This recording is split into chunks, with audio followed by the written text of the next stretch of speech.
ভাবি তুমি কি সত্যি বলছো? তোর কি মনে হয় আমি মিথ্যা বলছি?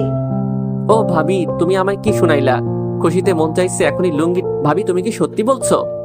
তোর কি মনে হয় আমি মিথ্যা বলছি? ও ভাবি তুমি আমায় কি শুনাইলা? খুশিতে মন চাইছে এখনই লুঙ্গি ড্যান্স দেই। আম্মন ভাবিকে জড়িয়ে ধরে এক দৌড়ে রুমে চলে এলাম। রুমে এসে টেলিভিশন চালু করে ফুল সাউন্ড দিয়ে একটা গান স্টার্ট করে নাচ শুরু করলাম। কিছু সময় পর হাঁপিয়ে যেতেই বিছানায় শরীরটা এলিয়ে দিলাম। কখন ঘুমিয়ে গেছি নিজেও জানি না। রাতে খাবার খাওয়ার জন্য আম্মু ডেকে তুললো। তারপর ফ্রেশ হয়ে রাতের খাওয়া শেষ করে রুমে চলে আসলাম। কিছুক্ষণ বন্ধুদের সাথে কথা বলে ঘুমাতে যাব এমন সময় আসমার কথা মনে পড়লো। মেয়েটা পারেও আমাকে বোকা বানাতে, আর যেটা চেয়েছিলাম সেটাই হলো। আসমা টাকাকে নয় বরং আমাকে এবং আমার সততাকে ভালোবেসেছে। এসব কথা ভাবতে ভাবতেই ঘুমিয়ে গেলাম। পরের দিন কলেজে ঢুকতেই দেখলাম আসমা এবং ওর ফ্রেন্ডগুলো বসে আড্ডা দিচ্ছে। ওদের কাছে যেতে যেতে ভাবতে লাগলাম, মেয়েটা পারেও অনেক। এতদিন কত বকা অপমান করলো, আর সেই নাকি আমাকে ভালোবাসে। তুমিও অপেক্ষা করো শোনা, আমাকে কষ্ট দেয়া তুমি হাড়ে হাড়ে টের পাবে। এসব ভাবতে ভাবতে আসমাদের কাছে চলে এলাম। তুই এখানে কেন? তোমার সাথে প্রেম করতে আসলাম, কথাটি বলে আসমার পাশে বসলাম। তুই এখানে বসলি কেন? তাহলে কি তোমার কোলে বসবো? তোরে আমি? তারপর আমার গলা ধরে কিছু সময় ঝাঁকানোর পর ছেড়ে দিয়ে আগের অবস্থায় বসলো। আর মরবে না? তুই কে যে তোকে মারতে যাব? তাহলে এখন মারলা কেন? মন চাইলো তাই মারলাম, দরকার পড়লে আবার মারবো, তাতে তোর কি? যদি আমি কোথাও হারিয়ে যাই? হারিয়ে যাবি মানে? তুমি বুঝবে না, এখন বলো কেমন আছো। সেটা তোকে বলতে যাব কেন? আমাকে না বললে কাকে বলবা শুনি? যাকে ইচ্ছে তাকে বলবো। আর তুই এখান থেকে যা, না হলে তোর খবর আছে। ওকে যাও বলতে হবে না, যখন আমি চলে যাব তখন বুঝতে পারবা। কুত্তা ফকির, বারবার কোথায় চলে যাওয়ার কথা বলিস? তোকে আমি? কে শোনে কার কথা। এক দৌড়ে ক্লাসে চলে এলাম। ক্লাসে বসে বন্ধুদের সাথে আড্ডা দিচ্ছি এমন সময় আসমা ক্লাসে আসলো। সেদিকে আর খেয়াল না করে বন্ধুদের সাথে মজা করতে লাগলাম। কিছুক্ষণ মজা করার পর ক্লাসের স্যার এলো। তবে ক্লাসগুলো করার সময় আসমার দিকে চোখ পড়তেই দেখতে পেলাম আমার দিকে কেমন ভাবে যেন তাকিয়ে আছে। এটা অবশ্য আজ প্রথম না, মাঝে মাঝে তাকিয়ে থাকে। তবে আজকের তাকানোটাই অনেকটাই ভিন্ন। হয়তো কিছু চাওয়া বা পাওয়ার আশায় তাকিয়ে আছে। দুজনের একই সাথে চোখ পড়তেই মুচকি হেসে ক্লাসে মনোযোগ দিলাম। যথারীতি সবগুলো ক্লাস করার পর বাইরে বের হব এমন সময় কে যেন পেছন থেকে ধাক্কা দিল। নিজের ভারসাম্য রক্ষায় ব্যর্থ হওয়ায় সামনে থাকা মেয়েটার সাথে ধাক্কা লেগে দুজনেই পড়ে যায়। জয়কে জিজ্ঞেস করলাম কে ধাক্কা দিছে। প্রতি উত্তরে বলল আসমা এটা করেছে। আসমার দিকে তাকাতেই দেখলাম চুপ করে দাঁড়িয়ে আছে। মুচকি হাসি দিয়ে পড়ে যাওয়া মেয়েটার দিকে তাকাতেই ফকিরের বাচ্চা, দেখে চলতে পারিস না? ইচ্ছে করে মেয়েদের উপর পড়তে অনেক ভালো লাগে তাই না? আমি আসলে ইচ্ছে করে কিছু করিনি, গালে হাত দিয়ে কথাটা বললাম। ইচ্ছে করে করিস নাই মানে? খুব ভালো করে জানি তোদের মতো ছেলেদের। আসিস তো বড়লোক বাপের কোনো মেয়েকে পটাতে। আর তুই আমার ড্রেসের কি করলি? তুই জানিস এই ড্রেসের দাম কত?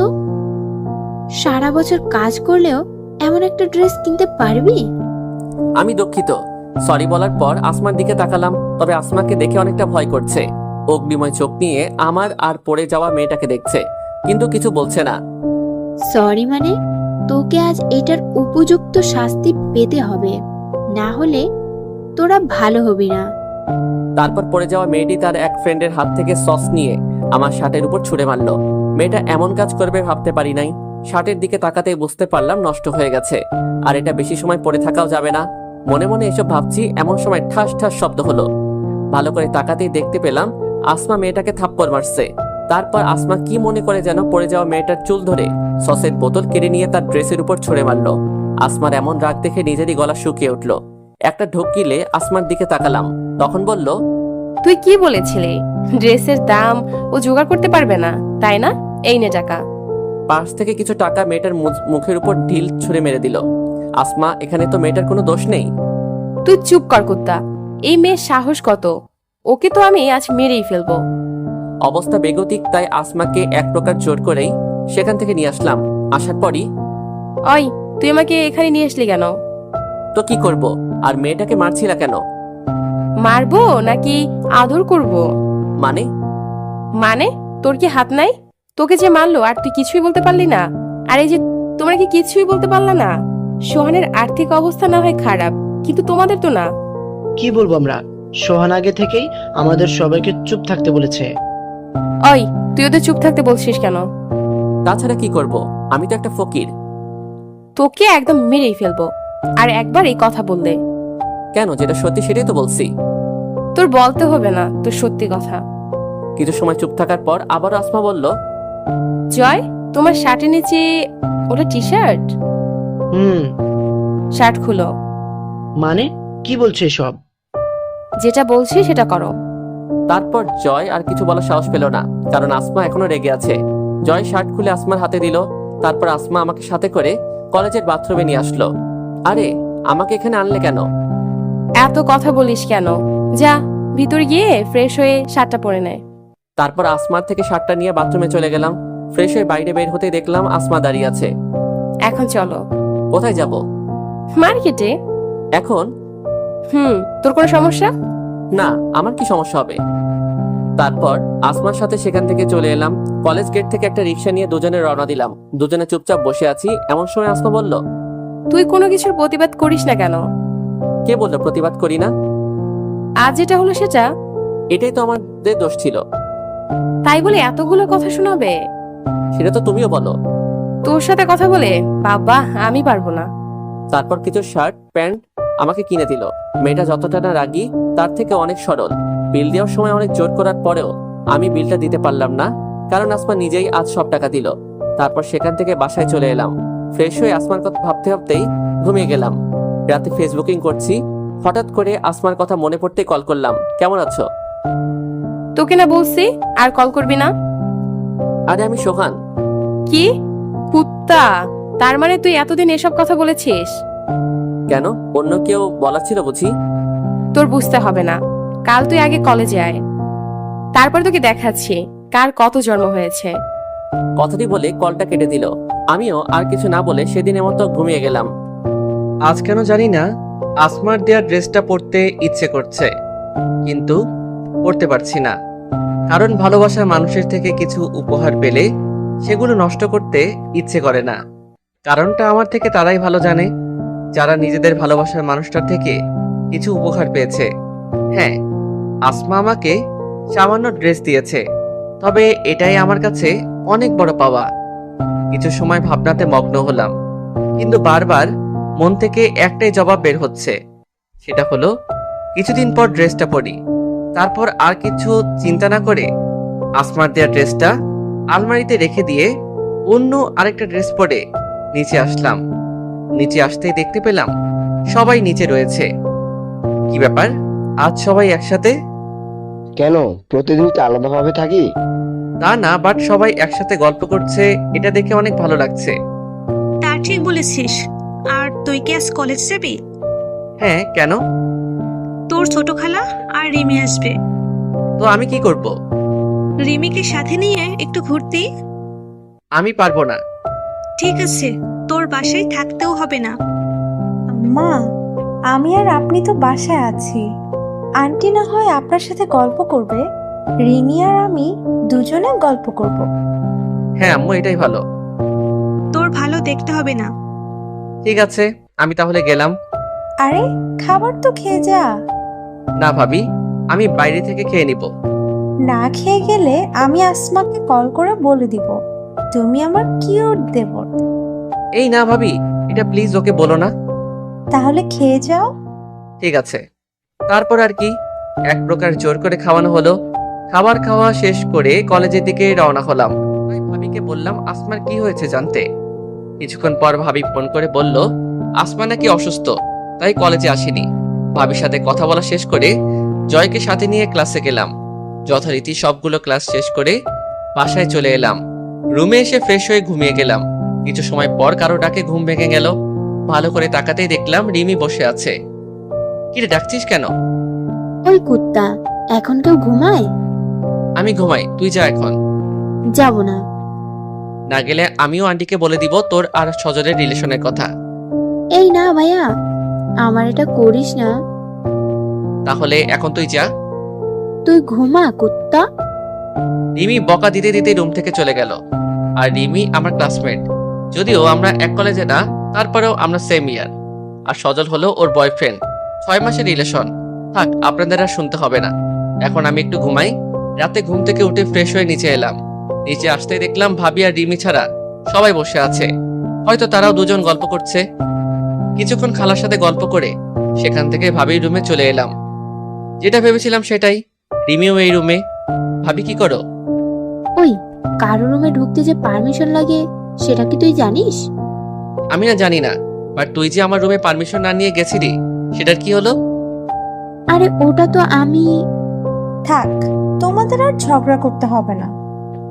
সেটাই। আর ভাবি পরে কি আসমার সাথে ফোনে কথা বলছিলা? না, পরে আর কথা হয়নি। ও ঠিক আছে। আসমা কে রে? তোরে বলতে যাব কেন? তুই নাই বললি। ভাবি তুমি বলো। না ভাবি, তুমি বলবা না। আরে, বললে সমস্যা কি? সেটাই। ভাবি তুমি বলো। তারপর যা হওয়ার সেটাই হলো। ভাবি সবকিছু রিমিকে বলে দিল। আর শুরু হলো রিমির পাগলামি। পুতিটা এখন আমার জান শেষ করে ফেলবে। সেখানে আর না থেকে রুমে চলে আসলাম। রুমে আসার পর কিছু সময় বন্ধুদের সাথে কথা বলে ঘুমিয়ে পড়লাম। পরের দিন ক্লাস করছি এমন সময় স্যার একটা নোটিশ দেওয়ার জন্য সবাইকে মনোযোগী হতে বলল। তাই স্যারের কথাগুলো মনোযোগ দিয়ে শুনতে লাগলাম। সব শুনে বুঝতে পারলাম আগামীকাল আমাদের কলেজে একটি অনুষ্ঠানের আয়োজন করা হয়েছে। সে যাই হোক, নোটিশ শোনার পর আবারও ক্লাসে মনোযোগী হলাম, কিন্তু পারছি না, কারণ সারাটা ক্লাস বিরক্ত করছে। বিরক্ত বলতে আসমা ক্লাসের সময় মাঝে মাঝেই আমার দিকে তাকিয়ে এমন ভঙ্গিমা করছে মনে হচ্ছে আমাকে ক্লাস শেষ হলে চিবিয়ে খাবে। আস্তে আস্তে কিছু বকাও দিচ্ছে, সেটা আমি স্পষ্টই বুঝতে পারছি। আর যেগুলো বলছে আমি শিওর সেসব বকা আমায় অতি চিরচেনা বকা, কুত্তা, ফকির ইত্যাদি। কোনোরকম ক্লাসগুলো শেষে বাইরে বের হয়ে আসলাম। বাসায় আসার জন্য চলে আসছিলাম, হঠাৎ পেছন থেকে কাঁধে হাত দিল। পিছু ঘুরতেই দেখলাম আসমা। কিছু বলবা? তোরে কাল কি বলেছিলাম? কি বলেছিলা? তোকে কোন ড্রেসটা পরতে বলেছিলাম? ভালোবাসার মানুষের হাত থেকে পাওয়া উপহার আমার মতো মজনুমার্কা ছেড়ে বিনা সময় এগুলো পরে নষ্ট করতে চায় না। মানলা কেন? তুই আমার কথা শুনিস নাই তাই? এটা মোটেও ঠিক করো নাই। কোনটা ঠিক করি নাই শুনি? এই যে বাচ্চা ছেলেকে একা পেয়ে নির্যাতন করছো। ওলে আমার বাবু জালে, তা তোকে নির্যাতন করলে কি করবি শুনি?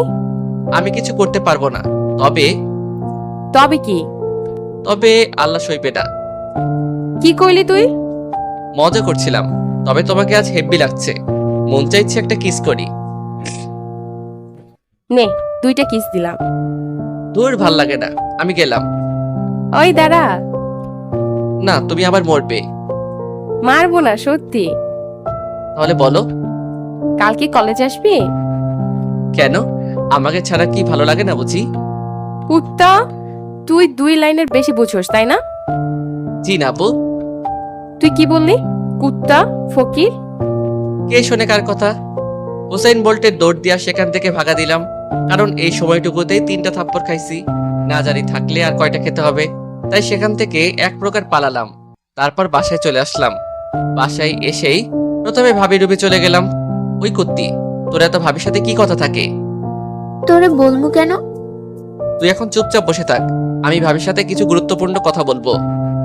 তো বল আমার কি? ভাবি তোমার বোন আজকেও 3টা মারছে। কেন মারলো? ওর কি কখনো কারণ লাগে? সেটাও ঠিক।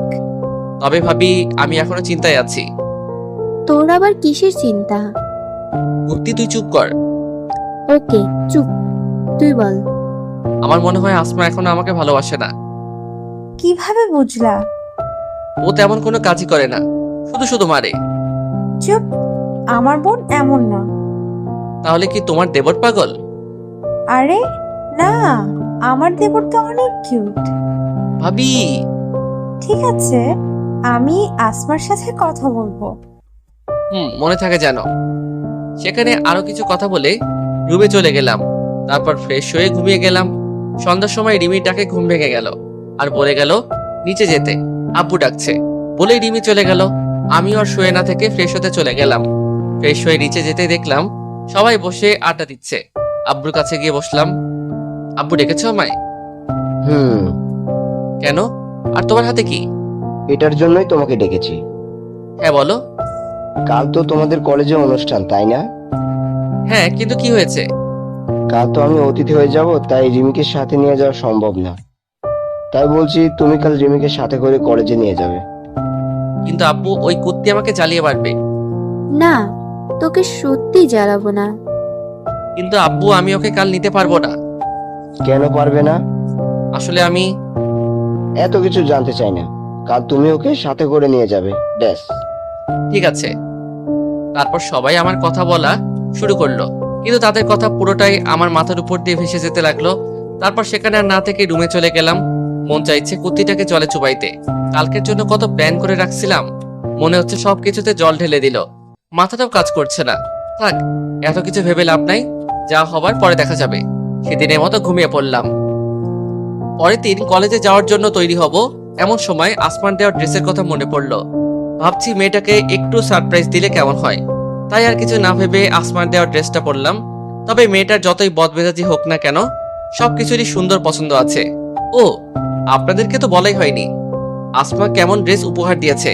তবে এখন শুনুন, সেদিন মার্কেটে গিয়ে একটা শার্ট একটা পাঞ্জাবি কিনেছিল, কিন্তু অবাক করার বিষয় হলো আমার পছন্দের কালারের পাঞ্জাবি। তারপর সেই পাঞ্জাবিটা পরলাম। পাঞ্জাবিটা পরে রিমিকে ডাকবো, এমন সময় আসমা কল করলো। ভাবতেই পারছি না। সে যাই হোক, কলটা ধরলাম। ওই ফকির, এত সময় লাগে কল ধরতে? কি করব, তুমি কল করেছো, আমি বিশ্বাস করতে পারছি না। তাই একটু সন্দেহ হচ্ছিল, যার জন্য একটু দেরি হলো। তোকে কি বলবো? আল্লাহ, ওকে বাদ দাও, এখন বলো কল করছো কেন? আজ একটু তাড়াতাড়ি কলেজে আসতে পারবি? মনে হচ্ছে একটু দেরি হবে। কুত্তা, তুই যদি আজও দেরি করিস তাহলে তোর খবর আছে। কোন চ্যানেলে সম্প্রচার করা হবে গো?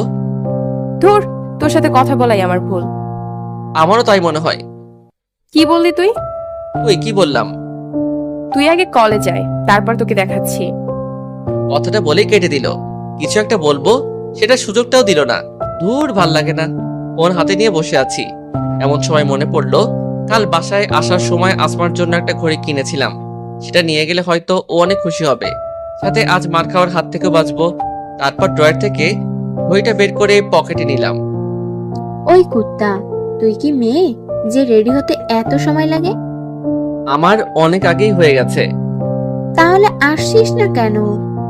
তুই গাড়িতে যা, আমি আসছি। তাড়াতাড়ি আসবি। হুম। রিমি চলে যাওয়ার পর বিছানা থেকে ফোনটা হাতে নিলাম, আর মনে মনে ভাবছি আসমাকে নতুন করে প্রপোজ করব। যদি আমার ভালোবাসা গ্রহণ করে তাহলে ওকে পরে কোনো এক সময় বুঝিয়ে বলবো। আর রাজি না হয়ে যাবে কোথায়? ভাবি তো বলছে আসমা আমাকে ভালোবাসে, আমার আব্বুর সম্পত্তিকে না, তাহলে ভয় কিসের? মনে মনে এসব ভাবছি, তখন মনে পড়লো রিমির কথা। অনেকক্ষণ আগে আমাকে ডেকে গেল। রুমে আর না থেকে গাড়ির কাছে চলে আসলাম। তারপর গাড়িতে উঠলাম। উঠার পর দেখলাম রিমি পিছনে বসে আছে। ওই সামনে আয়। কেন? আমি কি তোর ড্রাইভার নাকি যে তোকে এভাবে নিয়ে যাব? এখানেই থাকি না। লাত্তি খাবি কুত্তি, তাড়াতাড়ি সামনে আয়। কুত্তা, তোর জন্য কোনো কিছুতেই শান্তি নেই। কেন? আমার বাবুটার সাথে কথা বলতে চাইলাম। বাবু, যাও গিয়ে ফিডার খাওয়াও। দেখ সোহান, সবকিছুতেই মজা নিবি না। ঠিক আছে, নিব না। রিমি, তুই তো একটা মেয়ে, তাই না? কেন, আমাকে কি তোর ছেলে মনে হয়? আরে না, তুই তো আমার কলিজার বোন। থাক, আর পাম দেওয়ার দরকার নাই। তোকে আমি হাড়ে হাড়ে চিনি। কোনো সমস্যার সমাধান পাওয়ার জন্য এমন করিস। তাহলে তো বুঝতেই পারছিস। এখন সমস্যাটা কি সেটা বল। আসমাকে কি উপহার দেয়া যায়? গিফট করবি নাকি প্রপোজ করবি? দুটোই। রিং দিতে পারিস? আমি কি বিয়ে করেছি যে রিং দিব? তাহলে ঘড়ি দিতে পারিস। ধন্যবাদ বনু, ঘড়ি কিনেছি। তারপর রিমির সাথে সারাটা রাস্তা কথা বলতে বলতে কলেজে চলে এলাম। গাড়িটা একপাশে পার্ক করার পর অনুষ্ঠানের দিকে এগিয়ে গেলাম। লক্ষ্য করে দেখলাম আব্বু আর প্রিন্সিপাল স্যার নেই। বুঝতে দেরি হলো না, তারা এখন প্রিন্সিপাল স্যারের রুমে বসে আড্ডা দিচ্ছে। সেদিকে আর না ভেবে রিমিকে সাথে করে নিয়ে আসমাকে খুঁজতে লাগলাম, কিন্তু খুঁজে পাওয়া তো দূরের কথা, আসমার গন্ধটা পাচ্ছি না। সোহান, আসমার ছবি আছে তোর কাছে? না, তবে ভাবির কাছে আছে। এখন ভাবিকে কোথায় পাবো? একটু অপেক্ষা কর, এমনিতেই দেখতে পাবি। ঠিক আছে। তারপর রিমির সাথে কথা বলতে লাগলাম। রিমিও এমন এমন কথা বলে যে না হেসে থাকাই যায় না। রিমির সাথে মজা করছি, হঠাৎ দেখলাম আসমাকে। আজকে মনে হচ্ছে অন্য এক আসমাকে আমি দেখছি।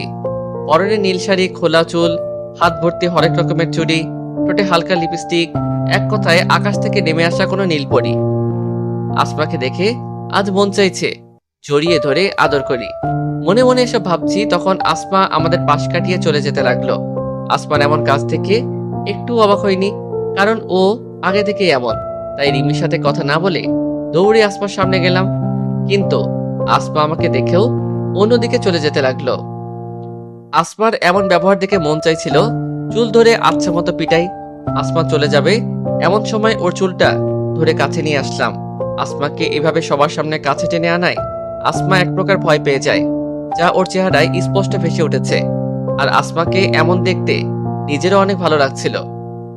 তবে আসমা বারবার ছুটতে চাইছিল, কিন্তু আমার শক্তির সাথে পেরে উঠছিল না। হঠাৎ মনে পড়লো আমরা এখন কলেজে, তাই আসমাকে ছেড়ে দিলাম। আসমা আমার থেকে সরে গিয়ে সজোরে কয়েকটা থাপ্পড় মারলো। প্রতিদিন যেভাবে থাপ্পড় দেয় আজ একদম তার ব্যতিক্রম। থাপ্পড় মারার পর বলতে লাগলো, কুত্তার বাচ্চা, তোর সাহস কি করে হয় আমাকে স্পর্শ করার? আমি তোকে কত ভালো ভাবতাম, আর তুই কি না?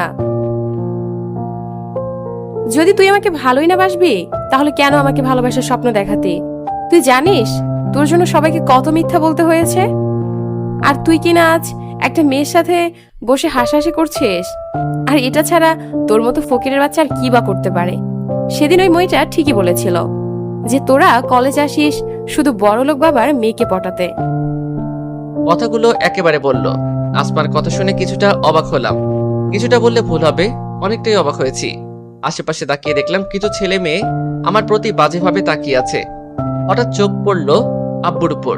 আমি স্পষ্ট বুঝতে পারলাম আব্বুর চোখ রাগে লাল হয়ে গেছে, কিন্তু আমি বুঝতে পারছি না আমার এখন কি করা প্রয়োজন।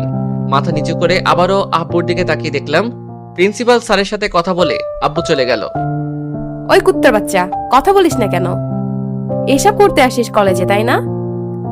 আর আজকে আপুকে বলে দিব যেন তোর মতো ফকিরের বাচ্চাকে আর ড্রাইভার জেনে না রাখে। অনেকক্ষণ রিমি আমাদের কথা শুনছিল, ওর দিকে তাকাতেও কেন জানি না লজ্জা লাগছে। মেয়েটাকে আসমা, কি আস্তে আস্তে কি কথা বলিস? আমার মন চাচ্ছে তোকে।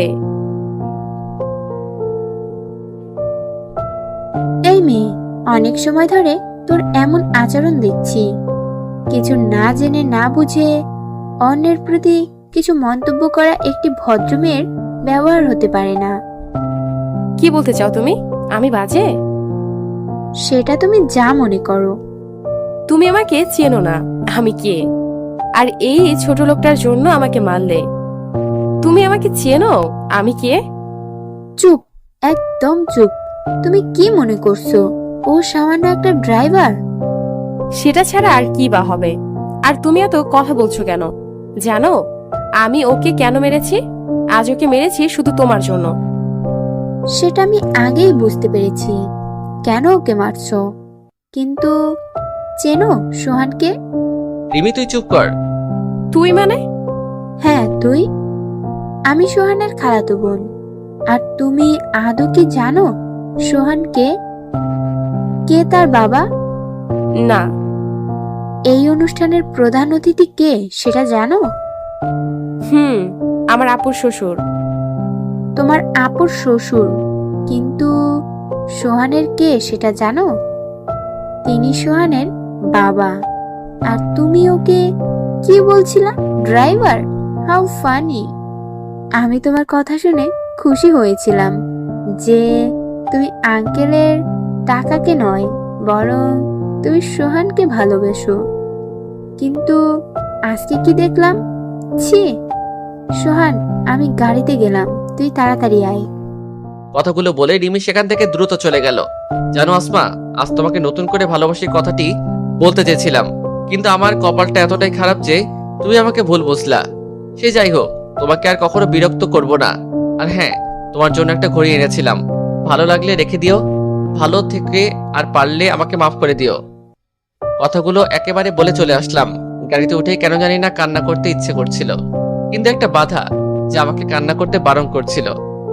আমি সরি ভাই, আমার জন্য এসব হয়েছে। আরে এখানে তোর কোনো দোষ নেই।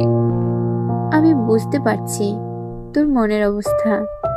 আরে পাগলি, কান্না করছিস কেন? যা হবার তা হয়ে গেছে। তারপর আর সেখানে না থেকে বাসায় চলে আসলাম। রিমি, আমার ফোনটা নিয়ে যা। ঠিক আছে। রিমি চলে যাওয়ার পর আমি গাড়িটা পার্ক করে বাসায় ঢুকতেই আব্বুকে এমন ভাবে দেখবো ভাবতেই পারিনি, যে কিনা ছোট থেকে গায়ে একটা আঁচড় অবধি দেয়নি, আজ সেই কিনা আমাকে মারলো। অবাক হয়ে আব্বুর দিকে তাকালাম। আব্বু তখন বলতে লাগলো, আমি তোকে কি ভেবেছিলাম আর তুই কি হয়েছিস সেটা আমি ভাবতেই পারছি না। কিন্তু আব্বু। চুপ, একদম চুপ। তোর মুখে কখনো আমি আব্বু ডাক শুনতে চাই না। বেরিয়ে যা আমার বাসা থেকে এই মুহূর্তে। কি বলছিস সব? আমি কারো কোনো কথা শুনতে চাই না। ঠিক আছে, তাই হবে। চলে যাচ্ছি তোমাদের থেকে। জানি না আর দেখা হবে কিনা, তবে যেদিন তুমি তোমার ভুল বুঝতে পারবে সেদিন আর আমাকে তোমাদের কাছে পাবে না। ভালো থেকো আম্মু, তুমি আব্বুর যত্ন নিও আর নিজেরও রেখো। কথাটি বলে বাসা থেকে বেরিয়ে এলাম। আজ নিজেকে অনেক বেশি অসহায় মনে হচ্ছে। রাস্তার পাশ দিয়ে হেঁটে যাচ্ছি আর মনে মনে অনেক চিন্তা ঘুরপাক খাচ্ছে।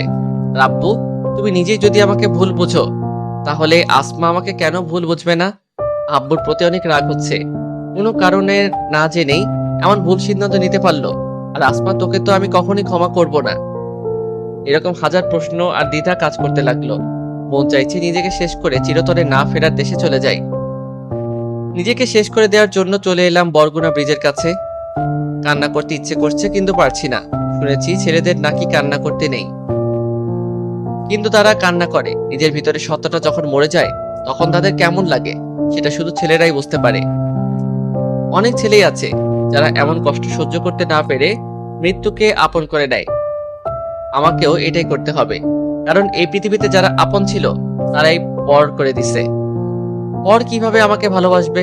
ব্রিজের রেলিংটা ধরতেই মনে পড়লো সবাই আমাকে ছেড়ে দিয়ে ভালোই তো করেছে। তাদের যাতে আমি দেখাতে পারি আমি নিজেও কিছু একটা করতে পারি, কিন্তু কে আমাকে সাহায্য করবে? ফোনটাও আনিনি যে কাউকে কল করব। হঠাৎ জয়ের কথা মনে পড়লো। তারপর আর সেখানে না থেকে জয়ের বাসায় চলে গেলাম। জয়ের বাসার কলিং বেল বাজাতেই জয় দরজা খুলে দিল। সোহান, তোকে আজ এমন দেখাচ্ছে কেন? আমি অনেক কিছু হারিয়ে ফেলেছি। মানে কি বলছিস? তুই আগে রুমে আয়। তারপর জয়ের রুমে চলে গেলাম। ফ্রেশ হয়ে সোফায় বসার পর জয়কে সব খুলে বললাম। আসমা এমনটা আদৌ করতে পারলো? মন চাইছিল মরে যেতে। ব্রিজের উপর থেকে চলে যেতে চেয়েছিলাম না ফেরার দেশে। আর একবার এই কথা বললে তোকে মেরেই ফেলবো। তুই আর কি মরবি? নিজের ভিতরটাই যে মরে গেছে। তুই এখানে বসে থাক, আমি আসছি। কিছু সময় পর জয় আবারও রুমে আসলো, সাথে ভাতের প্লেট নিয়ে। এটা খেয়ে নে। না রে, ভালো লাগছে না। বলছি না খেয়ে নে। তারপর জয় এক ধরনের জোর করে খাইয়ে দিল। এখন কি করবি? তোর চাচ্চু তো কানাডায় একটা কোম্পানিতে জব করে। যদি তোর চাচ্চুকে বলে দিতি তাহলে সেখানে জবের পাশাপাশি পড়াশোনা করতে পারতাম। তুই কি সত্যিই কানাডা যাবি? অন্তত গ্রাজুয়েটটা কমপ্লিট করতে হলেও আমাকে যেতে হবে। ঠিক আছে, আমি চাচুকে বলে দিচ্ছি। আর তোর তো আগে থেকেই পাসপোর্ট আছে, তাই না? সেটা তো হবে না, নতুন করে লাগবে। কেন? আমি ওই বাসায় আর যেতে পারবো না। কেন পারবি না? জানি না, কিন্তু আমি যেতে পারবো না। ঠিক আছে, আমি সব ব্যবস্থা করছি। আর শোন, আমার কিছু বৃত্তি পাওয়ার টাকা আছে, সেগুলো তুলতে হবে। আমি সেগুলো তুলে তোকে দিচ্ছি। আর তুই কিছু টাকা লাগিয়ে একটু তাড়াতাড়ি সব ম্যানেজ কর। আমি আর এখানে থাকতে পারবো না। শালা, তুই কি আমাকে পরোয়া পিস? তুই আমার জন্য, আমার পরিবারের জন্য কি করেছিস সব ভুলে গেছিস? আরে এই বাসাটায় যে আছি সেটাতেও তো তোর ভাগ আছে। তোর মনে আছে তুই এই বাসা তৈরিতে তোর বাবার থেকে কত টাকা আমাদের দিয়েছিস? সেগুলো তোর মনে নেই? আর আর তুই আজ বলছিস তোর থেকে টাকা নিব? তুই 2 দিন অপেক্ষা কর, আমি আর আব্বু মিলে সব করছি। ঠিক আছে, কিন্তু কেউ যেন না জানতে পারে। তাই হবে। তারপর জয় চলে গেল। আমি সেখানে বসে ভাবতে লাগলাম, যার জন্য এত কিছু করলাম সেই কিনা আমাকে এইভাবে অপমান করলো। ওর জন্য আব্বু আমাকে ভুল বুঝলো, আর আব্বু তো জানে আমি আসমাকে ভালোবাসি, তাহলে কেন তিনি এমনটা করলো? মানলাম আমার ভুল হয়েছে, কিন্তু একবারের জন্য শুনতে চাইলো না আমি কি করেছি।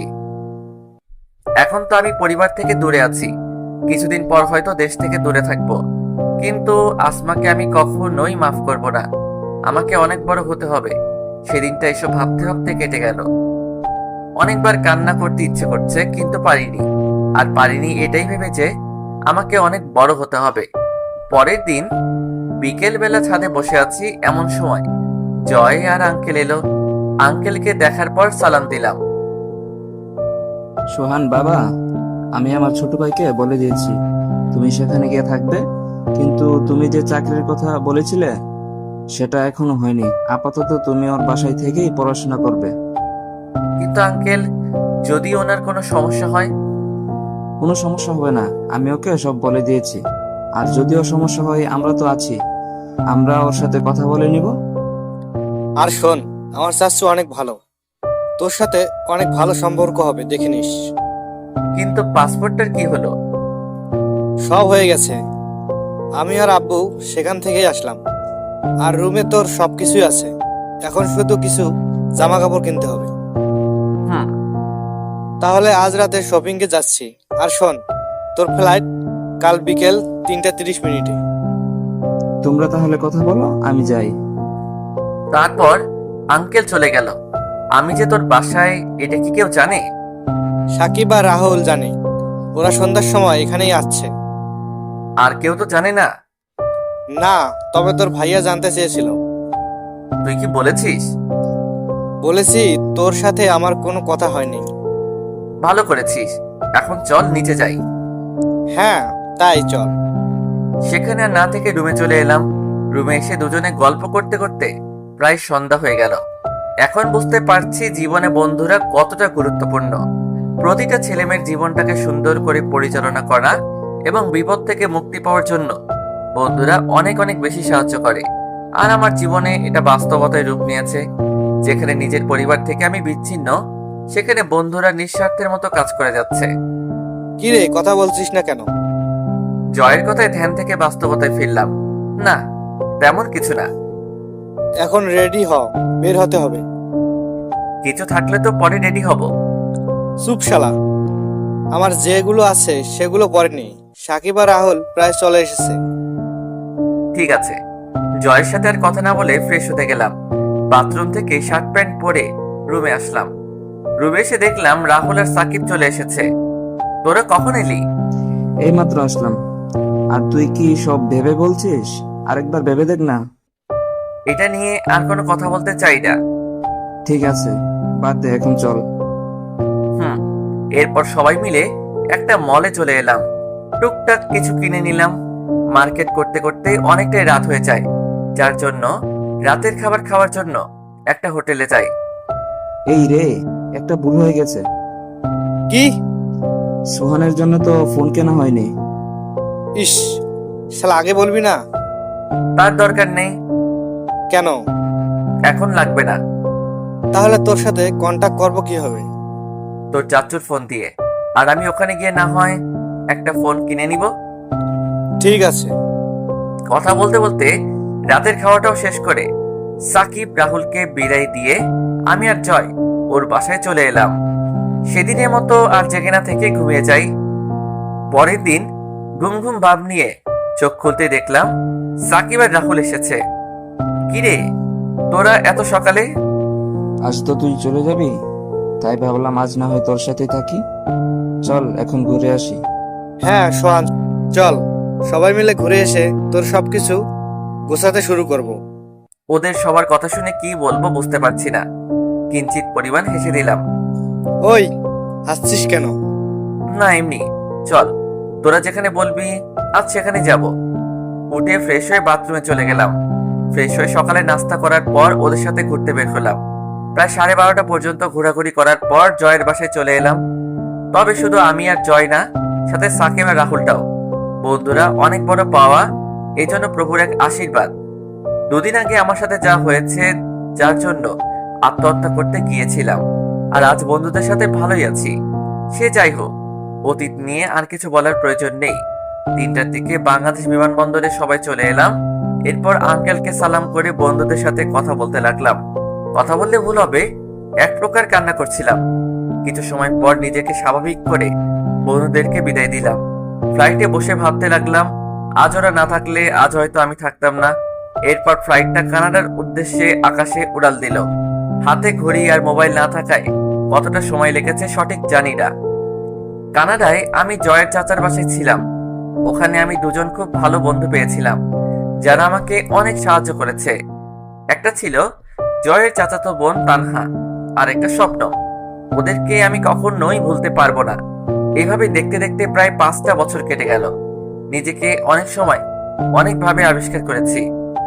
উদ্দেশ্য ছিল একটাই, অনেক বড় হওয়া। কানাডা ভার্সিটি থেকে পিএইচডি করে বের হলাম। তানহা আর শবনমের সাথে আড্ডা দিচ্ছিলাম। এমন সময় জয় কল করে বলল, আব্বু স্ট্রোক করেছে। কথাটা শোনার পর মাথায় যেন আকাশ ভেঙে পড়লো। হাত থেকে ফোনটা পড়ে গেল। বুঝতে পারছিলাম না কি বলবো। ফোনটা তুলে তানহা কথা বলে আমাকে নিয়ে বাসায় চলে এলো। তারপর তানহা আর শবনম দেশে আসার সব ব্যবস্থা করেছে।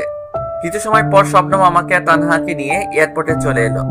জয়ের থেকে কথাটা শোনার পর থেকে মনের ভিতরে ভয় শুরু করে দিয়েছে। তারপর ওদের বিদায় দিয়ে ফ্লাইটে উঠে পড়লাম। হঠাৎ কাঁধে কারো হাত অনুভব করতেই চোখ খুলে ফেললাম। পাশে বসে থাকা এক ভাই কাঁধে হাত দিয়ে বলল, আমরা চলে এসেছি, নামবেন না? এটাই ছিল জীবনে ঘটে যাওয়া আমার অতীত। চলুন এখন বর্তমানে আসি। এয়ারপোর্ট থেকে বের হয়ে সোজা বাসায় চলে এলাম, কারণ আব্বুকে এখন বাসায় আনা হয়েছে। বাসায় আসতে দেখলাম সবাই নিচে বসে আছে, কিন্তু সব থেকে বেশি অবাক হলাম বাসায় আসমাকে দেখে। সেদিকে খেয়াল না করে সবার কাছ থেকে একটু এগিয়ে যেতেই আম্মু আমাকে দেখে জড়িয়ে কান্না শুরু করে দিল। এতটা সময় আম্মুর সাথে কথা বলা তো দূরে থাক, দেখতেও পারিনি। অনেক রাগ তোর, তাই না? আজ যদি তোর আব্বু... আম্মু, আমার ভুল হয়ে গেছে, সেটার জন্য আমি সরি, কিন্তু প্লিজ অতীতটা আর মনে করিও না। আব্বু কোথায় এখন? রুমে আছে। ঠিক আছে, আসো আমার সাথে। রুমে গিয়ে দেখলাম আব্বু বিছানার উপর শুয়ে আছে। হয়তো ডাক্তার বিশ্রাম নিতে বলেছেন। আব্বুর কাছে গিয়ে বসে তার বাম হাতটা ধরতেই চোখ খুলে ফেললো।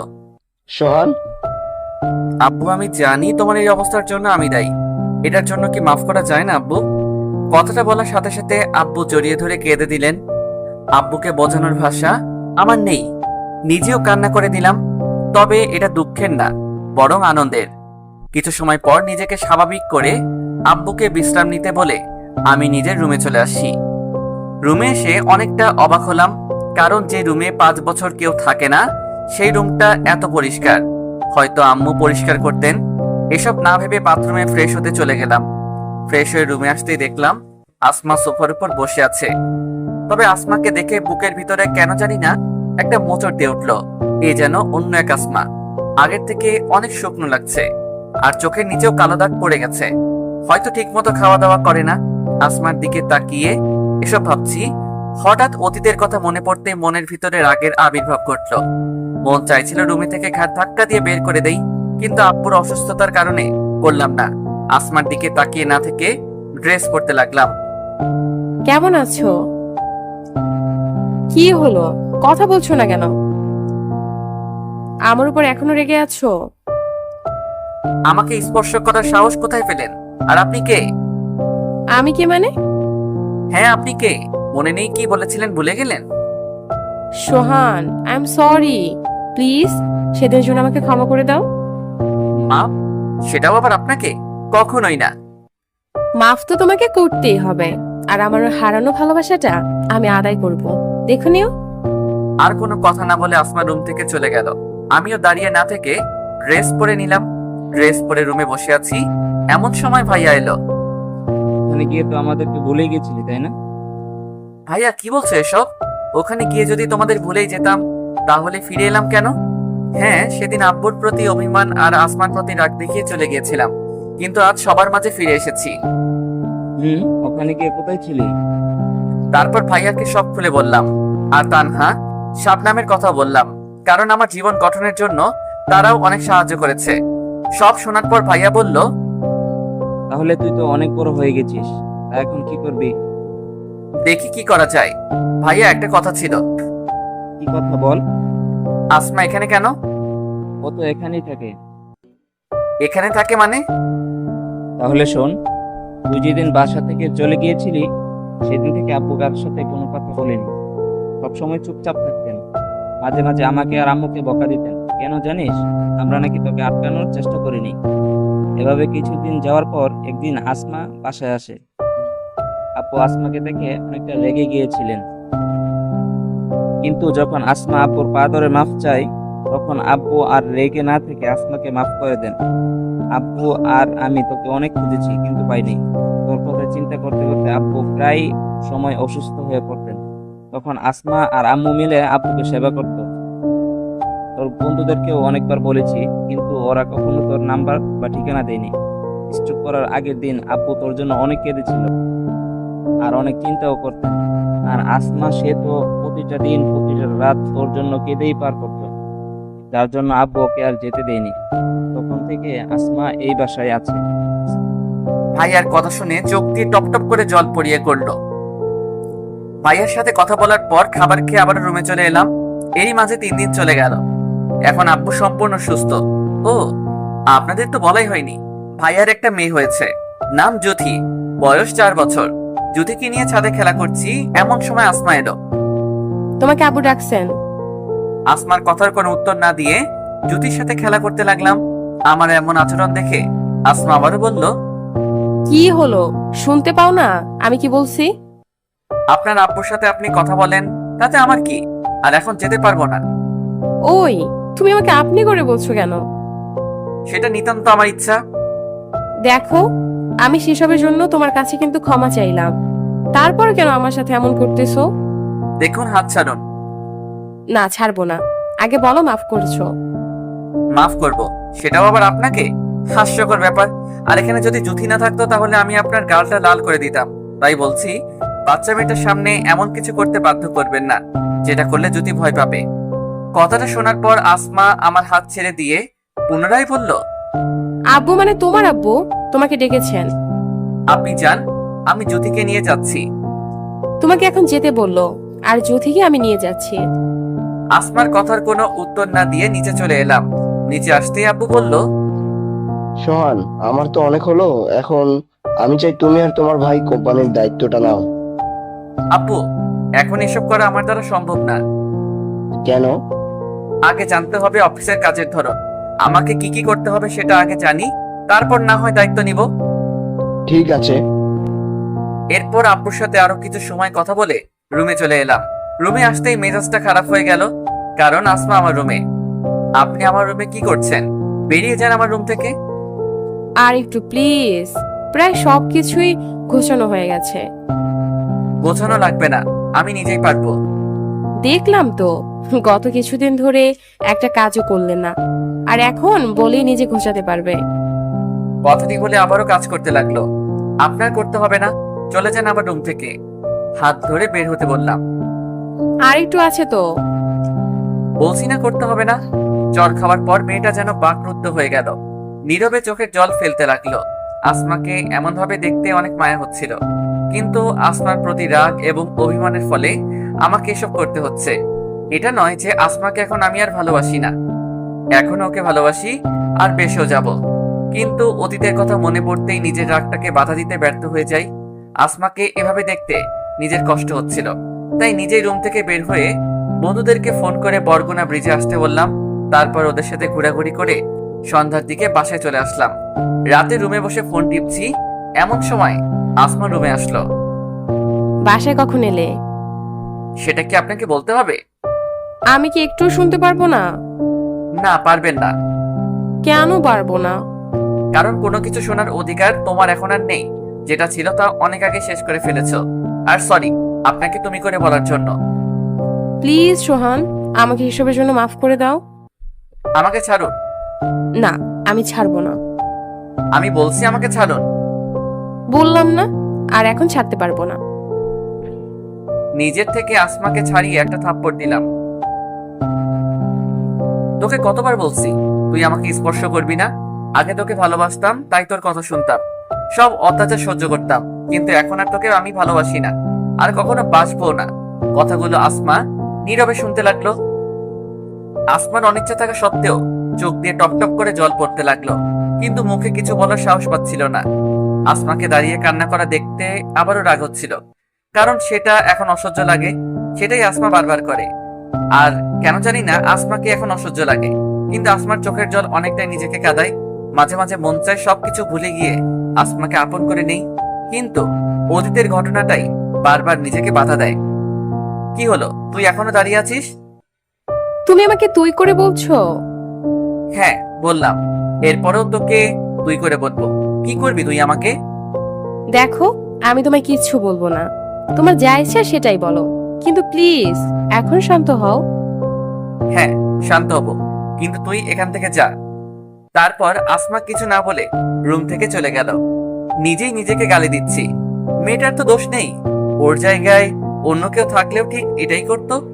আর আসমা আমাকে ভালোবাসে বলেই আব্বুর যত্ন করছে, এত কিছু বলার পরেও কোনো প্রতিবাদ করছে না। নিজের কেমন যেন অনেক খারাপ লাগলো। রাতে আর কিছু না ভেবে ঘুমিয়ে পড়লাম। পরের দিন ঘুম থেকে উঠতেই আসমাকে রুমে দেখলাম। আজ মনে হচ্ছে মেয়েটা অনেক খুশি। আমারও ইচ্ছে করে আসমাকে এভাবে সব সময় খুশি দেখতে, কিন্তু অভিমানটাই আমাকে চেপে ধরেছে। Good morning. Good morning.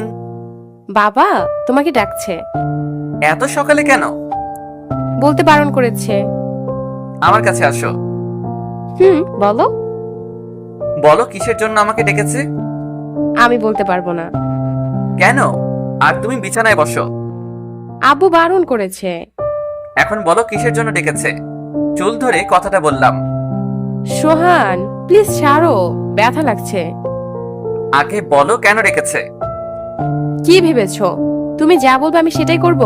মানছি তুমি আমার জন্য অনেক কষ্ট পেয়েছো, সেটার জন্য আমি ক্ষমা চেয়েছি, কিন্তু কেন বারবার কষ্ট দাও আমাকে?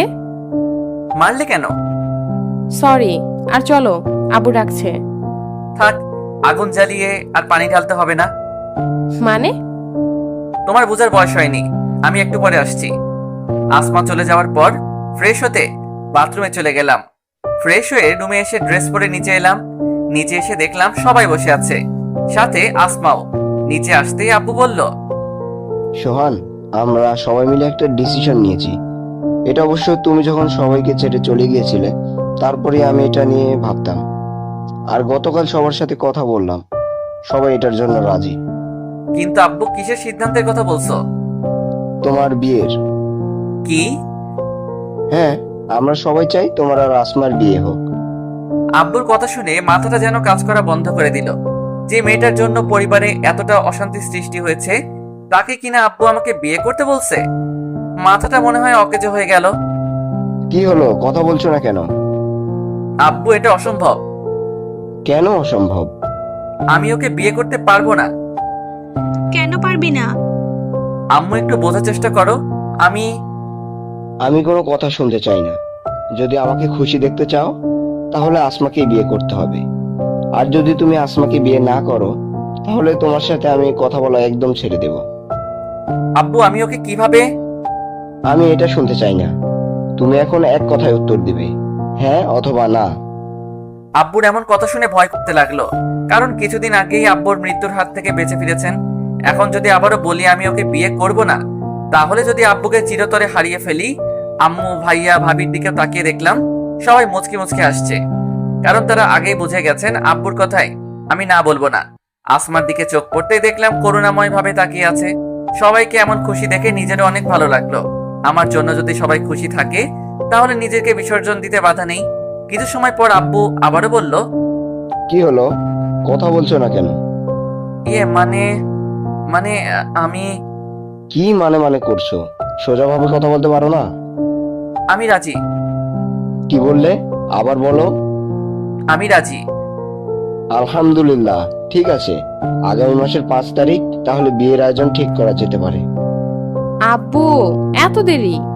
আসমার কথা শুনে সবাই হাসলেও আমার চেহারায় হাসির কোনো ছাপ নেই। আরে পাগলি মেয়ে, তাড়াতাড়ি করলে যে কেউ জানতেই পারবে না আমার ছেলের বিয়ে হচ্ছে। বিয়েটা অনেক ধুমধাম করেই হবে। আর যার জন্য এত দেরিতে, কিন্তু আব্বু, এত আয়োজন করার কি দরকার আছে? ওই চুপ, এত কথা বলো কেন? আমার কথা শোনার পর আসমা মন খারাপ করে বসে রইল। তারপর আরো কিছু সময় সবার সাথে কথা বলে জ্যোতিকে নিয়ে রুমে চলে আসলাম। জ্যোতির সাথে কিছুক্ষণ মজা করার পর আসমা রুমে এলো। বলেছিলাম না, নিজের ভালোবাসাকে আদায় করে নিব। এখন শুধু তুমি দেখো বাবু। তোমাকে দেখার মতো এখন আর কিছু নাই, যাও এখন। ওই চুপ হারামি। একটা কাজ করবে? বলো। জ্যোতিকে একটু ভাবির কাছে রেখে আসো। কেন? তোমার সাথে কথা আছে। তো কি হয়েছে? যদি থাকুক, ও থাকলে সমস্যা কি? ঠিক আছে, তোমার যেতে হবে না, আমি নিজেই ভাবির কাছে রেখে আসছি। থাক, আর ঢং দেখাতে হবে না, দাও। তারপর জ্যোতিকে নিয়ে আসমা চলে গেল। একটু পর আসমা রুমে আসলো। এখন বলো। আমার সামনে দাঁড়াও। আমার সামনে আসমা দাঁড়ানোর পর কিছু বলার আগেই আমিও দাঁড়িয়ে গেলাম। কেন জানি আজ আসমার কাছে যেতে অনেক মন চাইছে। আসমা আমাকে এমন ভাবে দাঁড়িয়ে যেতে দেখে অনেকটাই ভয় পেয়ে যায়। কিছু বুঝে ওঠার আগেই আসমার কোমর ধরতেই আসমা যেন ধনুকের মতো বেঁকে উঠল। আসমার মুখটা আমার এত কাছে চলে এসেছে, আমি নিজেই আসমার গরম নিঃশ্বাস অনুভব করতে লাগলাম। ভয় পেয়ে চোখ জোড়া বন্ধ করে ফেলেছে, আর আসমার পাপড়ির মতো ঠোঁটে চোখ পড়তে নিজেকে যেন কোথাও হারিয়ে ফেললাম। আসমার ঠোঁট জোড়াকে আপন করে নিলাম। আমার এমন ব্যবহার দেখে আসমা নিজেও তাল মিলাতে লাগলো। প্রায় 5 মিনিট পর আসমাকে ছেড়ে দিলাম। দুজনে হাঁপাতে হাঁপাতে খাটের উপরে বসে পড়লাম। কিছু সময় দুজনে নীরবতা পালন করলাম। এরপর আসমার দিকে লক্ষ্য করতে দেখলাম কোনো কিছু জয় করলে যেমন খুশি হয় ঠিক তেমনি খুশি হয়েছে। মাথাটা নিচু করে মৃদুভাবে হাসছে। এমন ভাবে হাসার কি আছে? তো কি করব? ওই চুপ, তুই আমার সাথে তাল মিলাচ্ছিলি কেন? আমার ভালোবাসা আদায় করার জন্য।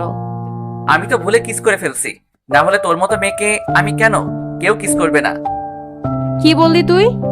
কথাটা বলে আমাকে বিছানার উপর ধাক্কা দিয়ে ফেলে দিয়ে আমার পেটের উপর বসলো। হাত দিয়ে সরিয়ে উঠে বসবো সেটাও করতে পারছি না, কারণ ওর দুহাত দিয়ে আমার দুহাত বিছানার সাথে চেপে ধরে আছে। এখন বল, কেন অনিচ্ছায় কিস করলি? সেটা আমার ইচ্ছা। তোর ইচ্ছে মানে? বলেই আমার ঠোঁটের উপর অত্যাচার করতে লাগলো। এবার প্রায় 10 মিনিট পর ছাড়লো। আসমার এমন পাগলামি দেখে নিজেই ক্লান্ত হয়ে পড়ছি। কখন যে অজ্ঞান হয়ে যায় তার কোনো ঠিক নেই। এখন বল, মন থেকে কিস করে শেষ নাকি অন্য কিছু? মন থেকে করেছি। ভয় পেয়ে কথাটা বললাম।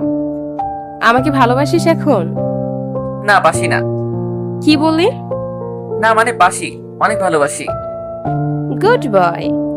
তারপর কপালে একটা চুমু দিয়ে আসমা চলে গেল। আমিও ভাবনার ভিতরে চলে গেলাম। আসমা কি আসলেই আমার জন্য সঠিক? আর আব্বু তো এখন নিজেই আসমাকে আপন করে নিয়েছে, তাহলে আমি পারবো না কেন? ভাবনার মধ্যে একটা কথায় বারবার নিজেকে নাড়া দিচ্ছে, সেটা হলো আসমাকে আপন করে নিতে। নিজেও ঠিক করলাম আসমাকে আপন করে নিব, কিন্তু তার আগে জ্বালাতন করবো অনেক। এসব ভাবতে ভাবতেই ঘুমিয়ে গেলাম। এই, ঘুম থেকে উঠো। না, একটু পরে। প্লিজ উঠো। বলছি না একটু পরে। যাও এখান থেকে, ঘুমিয়েছিলাম। এমন সময় আসমা ডাক শুরু করে দিয়েছে। শান্তি মতো ঘুমাতেও দিবে না। জোরে কথা বলাই আসমা আর কিছু না বলে চলে গেল। ঘুমটাও আর ধরছে না, তাই ফ্রেশ হয়ে নিচে চলে এলাম। ফ্রেশ হয়ে নিচে আসতেই দেখলাম আম্মু, ভাবি, জ্যোতি আর আসমা বসে আছে। আব্বু ভাইয়া হয়তো অফিসে গেছেন। আমাকে নিচে আসতে দেখে আসমা দাঁড়িয়ে গেল। কি রে মা, তুই দাঁড়িয়ে গেলি কেন? না আম্মু, এমনি। সোহান কিছু বলেছি? না আম্মু, ও কি বলতে যাবে? তাহলে দাঁড়িয়ে গেলি কেন? বস এখানে।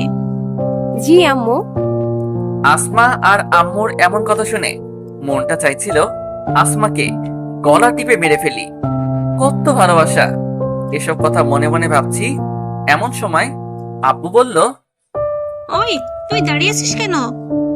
আমি তো আর তোমার কিছু না যে ওনার মতো আমাকে বসতে বলবে। তার মানে তোর আর আসমার মাঝে কিছু হয়েছে? বল, কি হয়েছে? আমি কিভাবে বলবো? বলবি তুই? আরে, রাগ করছো কেন? তাহলে তুই বল। আসলে আম্মু ঘুমিয়েছিলাম, তখন আসমা আমায় ডাকছিল। বিরক্ত হয়ে ওকে একটা ধমক দিয়েছি। ঠিক আছে, ওকে এখন সরি বল। কি? আমি সরি বলতে যাব কেন? আমি বলছি তাই। পারবো না। যা বলছি তাই কর। থাক আম্মু, ওকে বলতে হবে না। দোষ তো আমারই ছিল। ঘুমের সময় কাউকে বিরক্ত করলে ধমক দেওয়াটাই তো স্বাভাবিক। তুই চুপ কর। আর ওই গাধা, ওকে একটু দেখে শিখ, কত ভালো মেয়ে। এত ভালো আমার লাগবে না। মানে কি বলতে চাস তুই?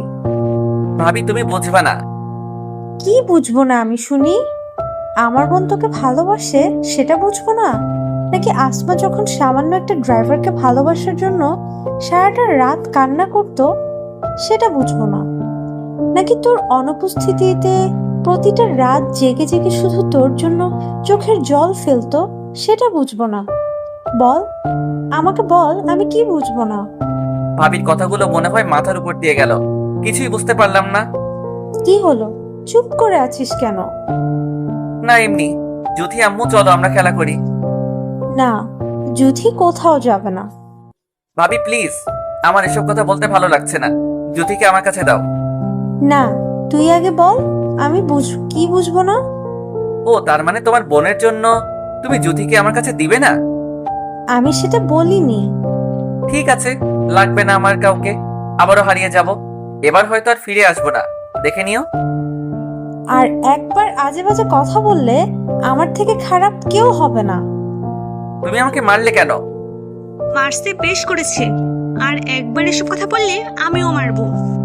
আম্মু আর ভাবি যখন আমাকে শাসন করে ব্যস্ত, তখন আসমার দিকে তাকাতেই বুকের ভিতরে একটা কাঁপুনি দিয়ে উঠলো। আমার এমন কথা শুনে হয়তো কান্না করছে, কিন্তু কি করব? একবার যে বিশ্বাস ভেঙে দিয়েছে তাকে বিশ্বাস করাটা অনেক কষ্টকর। আসমাকে নীরবে কান্না করছে দেখে আমি বললাম, আমাকে এত জ্ঞান না দিয়ে ওর দিকে একটু তাকাও, নেকা কান্না করছে। আমার কথা শুনে আসমা এবার জোরে কান্না শুরু করে দিল। কিছু বলতে পারি না, এমনি কান্না করে। আসমার এমন কান্না দেখে যুথিও কান্না করে দিল। এবার দুজনকে একসাথে কান্না করতে দেখে মনটা চাইছিল শীতের মধ্যে কুয়াতে লাফ দেই। এবার তোর শখ মিটেছে? না, তবে তোমরা দুজন কান্না করলে পাক্কা শখটা মিটে যাবে। হারামজাদা, তোকে আমি। কে শোনে কার কথা? ভাবির থেকে জ্যোতিকে নিয়ে এক দৌড়ে বাসার বাইরে চলে এলাম। তারপর একটা গাড়ি নিয়ে ঘুরতে বের হলাম। হঠাৎ জয়ের কথা মনে পড়লো, তাই ওকে একটা কল দেওয়ার জন্য গাড়িটা একপাশে থামালাম। শালার জয় নাকি এখন অফিসে, তাই আসতে পারবে না। জয়ের সাথে কথা বলা শেষ করে লেকের পার যাওয়ার জন্য রওনা দিলাম। আর আপনাদেরকে তো বলাই হয়নি, বন্ধুদের মধ্যে আমি ছাড়া ওরা সবাই বিয়ে করে নিয়েছে। দুঃখ একটাই, এক শালারও বিয়ের দাওয়াত খাইতে পারলাম না। আর কিভাবেই বা খাবো? যখন ওদের বিয়ে হয় তখন তো আমি জীবন গড়ার তাগিদে কানাডায়। 5 বছর সবার মাঝেই অনেক কিছু পাল্টে গেছে। বন্ধুরা যারা সব সময় ঘোরাঘুরি করতাম, আজ তারাই নাকি সংসার সামলানোর কাজ করে যাচ্ছে। আপনাদের সাথে কথা বলতে বলতে লেকের পাড়ে চলে এসেছি। গাড়িটা একপাশে পার্ক করে জ্যোতিকে নিয়ে ঘুরতে লাগলাম। আর জ্যোতিটাও হয়েছে আমার কাছে থাকলে কান্নাই করতে চায় না। অনেক সময় ঘোরাঘুরি করার পর জ্যোতিকে নিয়ে বাসায় চলে আসলাম। বিকেলবেলা আসমার রুমে খুঁজলাম, কিন্তু পেলাম না। মেয়েটা মনে হয় এখনো রাগ করে আছে। আসমাকে না পেয়ে ভাবির কাছে গেলাম। ভাবি, আসমা কোথায়? কেন? ওর সাথে কিছু কথা আছে। ছাদে আছে। ধন্যবাদ ডার্লিং। ভাবির সাথে কথা বলে চলে আসলাম। ভাবছেন সকালে মরার পরেও কেন ভাবির সাথে এত ভালো করে কথা বলছি? আরে তিনি আমার বড় ভাবি, আর বড় ভাবিরা সবসময় মায়ের সমতুল্য। অপরদিকে আসমাকে খোঁজার কারণ হলো ওকে জ্বালানো অথবা কষ্ট দেয়া। এসব ভাবতে ভাবতে ছাদে চলে এলাম। দেখলাম এক কোণে দাঁড়িয়ে আছে। আসমার পিছনে গিয়ে হালকা একটা কাশি দিতেই আসমা আমার দিকে ঘুরে দাঁড়ালো। এখানে কেন? এমনি, আমি ভেবেছিলাম তুমি আসবে না। আসবে জানলে এখানে আসতাম না। কেন আসতে না? আমি চাই না আমার জন্য তুমি আর কোনো কষ্ট পাও। তাহলে এখনো দাঁড়িয়ে আছো কেন? সরি, আমি এখনই চলে যাচ্ছি।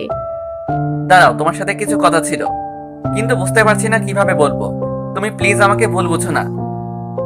আরে সমস্যা নেই, তুমি বলো। আমি তোমাকে বিয়ে করতে পারবো না।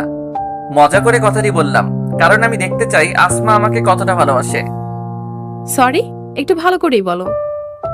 আমি তোমাকে বিয়ে করতে পারবো না, কারণ আমি চাই না আমাদের বিয়ের পর আমরা দুজনেই কষ্ট পাই।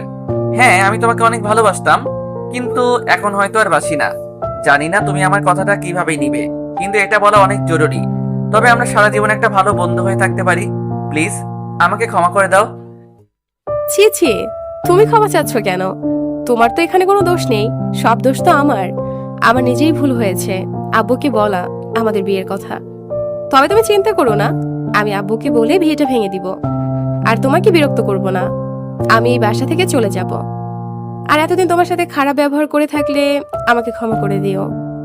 কথাগুলো বলে আসমা আর এক মুহূর্তের জন্য দাঁড়িয়ে না থেকে নিচে নেমে গেল। তবে আমি তার কথা বলার মাঝে স্পষ্ট বুঝতে পারলাম তার চোখের কোণে নোনা জল জমে গেছে। হয়তো এজন্যই তাড়াতাড়ি আমার থেকে তাড়াতাড়ি চলে গেল। সেসব কথা না ভেবে কিছু সময় ছাদে থাকার পর নিচে চলে এলাম। তারপর রাতের খাবার খেয়ে ঘুমিয়ে গেলাম। পরের দিন ঘুম থেকে উঠে অনেকটা অবাক হলাম, কারণ আজ অনেকটা বেলা হয়ে গেছে।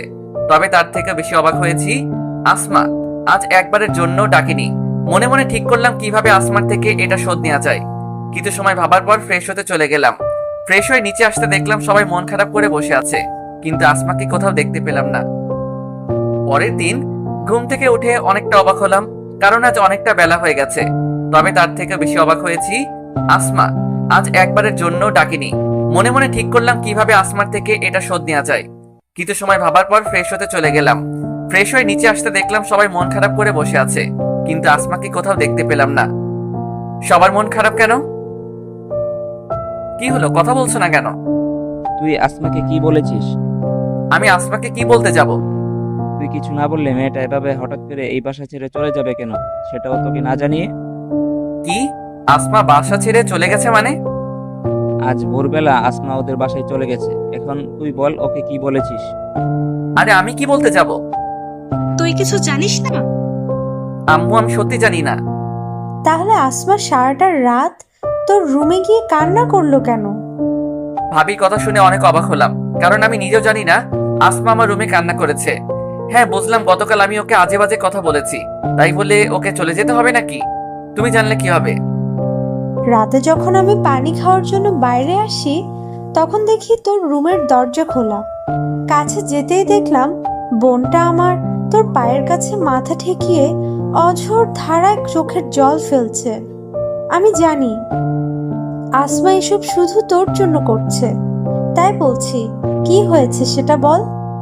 ভাবি, কিছু হয়নি। বিশ্বাস না হলে ওকে কল করে জেনে নাও। আমার কথার কেউ তেমন উত্তর দিল না। এরপর আব্বু আর ভাইয়া অফিসে চলে গেল। আম্মু, খেতে দাও, ক্ষুধা লাগছে। বেরি খা, আমি দিতে পারবো না। কথাটি বলে আম্মু রুমে চলে গেল। ভাবি, তুমি তো দাও। আমিও পারবো না, তুই নিজে বেড়ে খা। ভাবিও জ্যোতিকে কোলে নিয়ে রুমে চলে যেতে লাগলো। দূর, ভালো লাগে না। একটা মেয়ের জন্য আমার সাথে সবাই খারাপ আচরণ করছে। খাবার টেবিলে বসে হালকা কিছু খেয়ে রুমে চলে এলাম। বিছানায় বসে বসে ফেসবুক চালাচ্ছি। এমন সময় তানহার মেসেজ আসলো।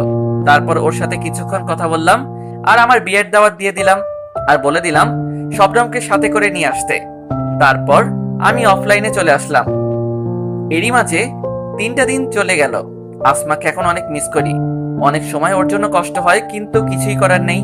বিয়ে পর্যন্ত অপেক্ষা করতে হবে। বিয়ের পর সব সুদে আসলে আদায় করে নিব। আর বাসার সবাই তো আমাকে মানুষ বলে কেউ মনেই করে না, কেউ কথাই বলে না। জ্যোতির সাথে যা একটু কথা বলি, আব্বু সেটাও আর বলতে দেয় না। শুয়ে শুয়ে এসব ভাবছি, এমন সময় জয়ের কল আসলো। দোষ, কক্সবাজার ঘুরতে যাবি? তোর বউ কি যাবে? আরে না, বউ তার বাপের বাড়ি গেছে, এই সুযোগে যেতে যাচ্ছে। রাহুল, সাকিবকে বলেছিস? হ্যাঁ, ওরা রাজি। তাহলে আমিও রাজি। যাবি কবে? তুই বললে কাল। ঠিক আছে, তাই হবে। আরো কিছু কথা বলে কেটে দিলাম। বাসায় থেকে কোনো লাভ নাই, শুধু শুধু অবহেলা। সেদিনের মতো কোন রকম দিনটা পার করে পরের দিন বন্ধুদের সাথে অনেক ভোরবেলা কক্সবাজারের উদ্দেশ্যে রওনা হলাম। আর আমি যে কক্সবাজার যাচ্ছি সেটা বাসার কাউকে বলি নাই। বললে হয়তো গাড়িটাও নিতে দিত না। প্রায় 5 ঘন্টা পর কক্সবাজার পৌঁছালাম। অনলাইনে আগে থেকে হোটেল বুক করা ছিল, তাই আসার পরপরই হোটেলে উঠলাম। এর মাঝে বাসার কারোর সাথে একবারও কথা হয়নি। ফ্রেশ হয়ে হোটেলে ঘুমিয়ে গেলাম। ঘুম থেকে উঠে ফোনটা হাতে নিতেই 200+ কল। বেশিরভাগ কল এসেছে আব্বু আর ভাইয়ার ফোন থেকে। কিন্তু এতবার কল করার কি আছে? আমি কি ছোট নাকি যে হারিয়ে যাব? মনে মনে এসব ভাবছি, এমন সময় ভাইয়া আবারও কল করলো। বলো। তুই কোথায়? সকাল থেকে তোর কোনো খোঁজ নেই।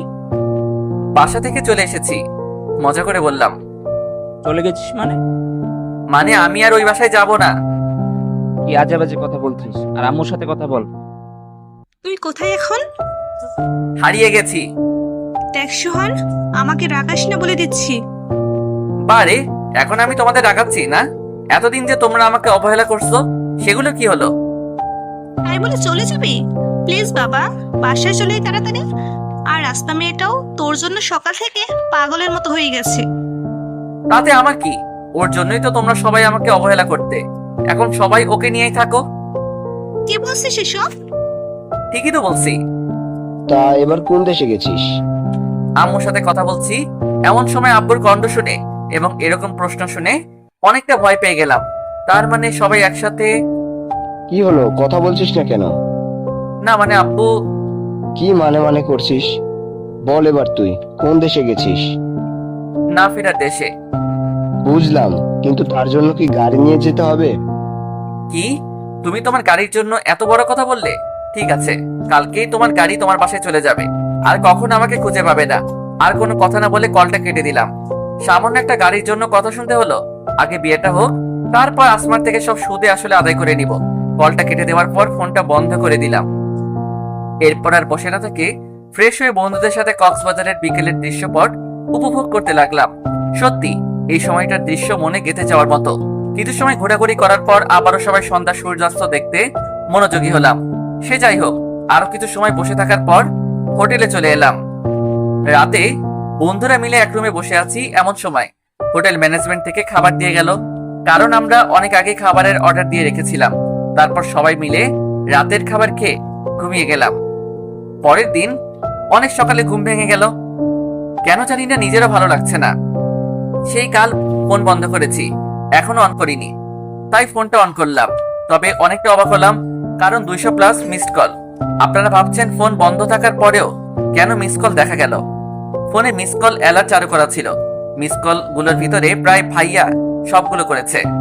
কিন্তু এতগুলো কল করার কারণ কি? মনে মনে হাজারো সন্দেহ কাজ করতে লাগলো। সেসব কিছু আর না ভেবে ভাইয়াকে কল করলাম। হ্যালো। সোহান, তুই তাড়াতাড়ি বরগুনা হাসপাতালে চলে আয়। কেন? আসমা আত্মহত্যা করতে গিয়েছিল। ভাইয়ার কথা শুনে আমার দুনিয়াটা কেমন যেন থমকে গেল। ভাইয়াকে কিছু বলার মতো ভাষা খুঁজে পাচ্ছি না। এখন বুঝতে পারছি মেয়েটা কেন আমাকে সেদিন বলেছিল সবার থেকে দূর দেশে হারিয়ে যাবে। ভাইয়াকে কিছু না বলে জয়, সাকিব আর রাহুলকে বলে আমি একাই রওনা দিলাম। গাড়ি ড্রাইভ করছি, এমন সময় হাজারো প্রশ্ন মাথার উপর ঘুরপাক খাচ্ছে। কেন করতে গেলাম মেয়েটার সাথে এমন মজা? আর ভাইয়া তো বলেছিল আমার চলে যাওয়াতে আসমা কতটা ভেঙে পড়েছিল। আর সেদিন যখন আসমাকে বললাম আমি তোমাকে বিয়ে করতে পারবো না, সেদিনও আসমা আমার কথার কোনো প্রতিবাদ করেনি, বরং সারাটা রাত আমার জন্য কান্না করছে। প্রতিদানে আমি তাকে কি দিলাম? শুধুমাত্র কষ্ট। এখন যদি মেয়েটার কিছু হয়ে যেত, তাহলে আব্বু আম্মুকে আমি কি বলতাম? ড্রাইভ করছি আর মনকে এসব কথা জিজ্ঞেস করছি।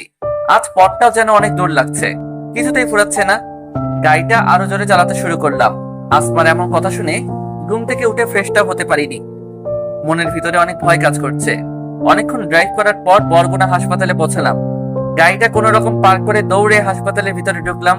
দূর থেকে দেখলাম বাইরে আসমার বাসা এবং আমাদের বাসার সবাই বসে আছে। তাদের সাথে কোনো কথা না বলে সোজা রুমের ভিতরে চলে আসলাম। রুমে ঢুকতে নিজের অজান্তেই চোখ দিয়ে টপ টপ করে জল গড়িয়ে পড়তে লাগলো। কখনো ভাবতেই পারিনি আসমা এমন একটা কাজ করবে। আসমার দিকে লক্ষ্য করতে যেন আমার নিঃশ্বাস বন্ধ হয়ে যেতে লাগলো। মেয়েটাই কয়দিনে একদম শুকিয়ে গেছে। মাথার চুলগুলোও একদম এলোমেলো হয়ে আছে। চোখের নিচেও কালি পড়ে গেছে। দাঁড়িয়ে না থেকে আসমার কাছে গেলাম। এক হাতে সুচ লাগানো রয়েছে, চোখটা এখনো বন্ধ করে রেখেছে। হয়তো এখনো টের পাইনি আমি রুমে এসেছি। আসমার মাথার কাছে গিয়ে বসে কপালে একটা চুমু দিতেই আস্তে আস্তে চোখ খুললো। আমাকে দেখার পর অভিমানে মুখটা অন্য পাশে করে নিল। মুচকি হেসে আসমার মাথায় হাত বোলাতে লাগলাম আর বলতে লাগলাম, বাবু রাগ করেছো? আমি না অনেক পচা, শুধু শুধু তোমাকে কষ্ট দেই, কিন্তু এখন থেকে আর দিব না। একটু তো আমার সাথে কথা বলো। ঠিক আছে, এরপর থেকে তোমাকে ছাড়া আর কোথাও ঘুরতে যাব না। জানো, ভাইয়া যখন বললো তুমি সুইসাইড করতে গিয়েছিলে, তখন জানো আমার কেমন লাগছিল? মন চাইছিল নিজেকে শেষ করে দেই, কিন্তু তোমার কথা ভেবে ওপারে যেতে পারিনি। হ্যাঁ, আমি তোমাকে এতদিন অবহেলা করেছি, কিন্তু কেন করেছি জানো? আসমা, আমি তোমাকে ভালোবাসি। আর ভালোবাসার মানুষটার কাছে অবহেলা কতটা কষ্টকর সেটা তো তোমাকে শুধুমাত্র বোঝাতে চেয়েছিলাম। আর তুমি কি না আমাকে ফাঁকি দিয়ে চলে যেতে চেয়েছিলে? তুমি চলে গেলে আমি কি করে থাকতাম? তুমি জানো না আমি তোমাকে ছাড়া কতটা একা। আর যদি তুমি চলে যেতে, তাহলে হয়তো আমিও তোমার সাথে চলে যেতাম। কান্না করে কথাগুলো বললাম। চোখের জল মুছে আসমার দিকে লক্ষ্য করতে দেখলাম আসমাও কান্না করছে। এমন সময় রুমে আব্বু আসলো। কেন এসেছিস এখন? মেয়েটা কিভাবে মারা যাচ্ছে সেটা দেখতে? কথাগুলো অনেক জোরে আর রেগে গিয়ে বলল। আব্বুর এমন জোরে কথা বলা শুনে সবাই রুমের ভিতরে চলে এলো। কি হলো, কথা বলছিস না কেন? বল। এখানে কিছু বলার মতো মুখটা আমি রাখিনি, তাহলে বলবো কি? গালে হাত দিয়ে নীরবে দাঁড়িয়ে রইলাম। আব্বু তারপরেও আমাকে বকা দিতে লাগলো। বুঝতে পারছিলাম আমাকে এখন চলে যেতে হবে, কারণ আব্বুর হার্টের সমস্যা। এখন যদি আব্বু জোরে জোরে কথা বলে তাহলে হয়তো আবারও আব্বু অসুস্থ হয়ে পড়বেন। তাই সেখানে আর দাঁড়িয়ে না থেকে চলে যেতে লাগলাম। এমন সময় আসমা বলল, সোহান, তুমি প্লিজ যেও না। ভালো থেকো। পেছনে ঘুরে কথাটি বলে চলে আসতে লাগলাম। আব্বু, আমি সোহানকে ছাড়া বাঁচবো না। প্লিজ আব্বু, তোমরা সোহানকে আটকাও। এবার চলে গেলে আমি সত্যিই মরে যাব। আসমার কথা শোনার পরেও চলে যেতে লাগলাম। হঠাৎ কে যেন পেছন থেকে হাত ধরলো। পেছনে তাকিয়ে দেখলাম আব্বু হাত ধরে আছে। আব্বুর চোখের দিকে তাকিয়ে দেখতেই দেখলাম চোখ দিয়ে নোনা জল গড়িয়ে পড়ছে। রাগ করে চলে যাচ্ছিস? আব্বুকে কোনো উত্তর না দিয়ে জড়িয়ে ধরে কান্না করে দিলাম। আব্বু, আমাকে প্লিজ মাফ করে দাও। আমি আসমার সাথে শুধু মজা করতে চেয়েছিলাম। আমি কখনোই ভাবতেই পারিনি আসমা এমন একটা জিনিস করে বসবে। আমার কান্না দেখে সবাই কান্না করে দিল। কিছুক্ষণ কান্না করার পর নিজেকে স্বাভাবিক করে চোখের জল মুছে ফেললাম। তারপর সবাইকে বাইরে যেতে বললাম। আমার কথা শুনে সবাই বাইরে চলে গেল। সবাই চলে যাওয়ার পর আসমার কাছে গিয়ে বসলাম। মেয়েটা এখনো কান্না করে চলেছে। চোখের জল মুছে দিয়ে হাসানোর জন্য বললাম, ইস, দেখো তোমার জন্য আব্বু কত জোরে আমাকে মারলো, এখনো ব্যথা করছে। মেরেছে, বেশ করেছে। তুমি আমাকে বারবার কষ্ট দাও কেন? ওকে বাবু, আর কখনো তোমাকে কষ্ট দেব না, প্রমিস। মনে থাকে যেন। থাকবে। তারপর আসমার সাথে কথা বলতে লাগলাম। রাতে আম্মু আর আসমান আম্মু থাকতে চাইছিল হাসপাতালে। আমি তাদেরকে বাসায় পাঠিয়ে দেই। সবাই চলে যাওয়ার পর একটা চেয়ার টেনে আসমার কাছে বসলাম। তুমি বাসায় গেলে না কেন? আমি গেলে তোমার যত্ন নিবে কে? দুই আম্মুই তো ছিলই, শুধু শুধু তোমার কষ্ট করতে হবে এখন? জি না, আমার কোনো কষ্ট হবে না। তাই বুঝি। হুম। এখন আমাকে জড়িয়ে ধরো। এখন না, আগে বাসায় যাই তারপর। না হলে আমি কান্না করব। বললে আমার বাবুটা, আসো আদর করি। থাক, আপনাদের আর জানতে হবে না। আসমান পাশে সেদিন রাতে ঘুমিয়ে গেলাম। পরের দিন বাসা থেকে সবাই হাসপাতালে চলে এসেছে। এখন চলো সবাই। ভাই, হাসপাতালে বিলগুলো তো দিতে হবে। সেগুলো আরিফ শেষ করেছে।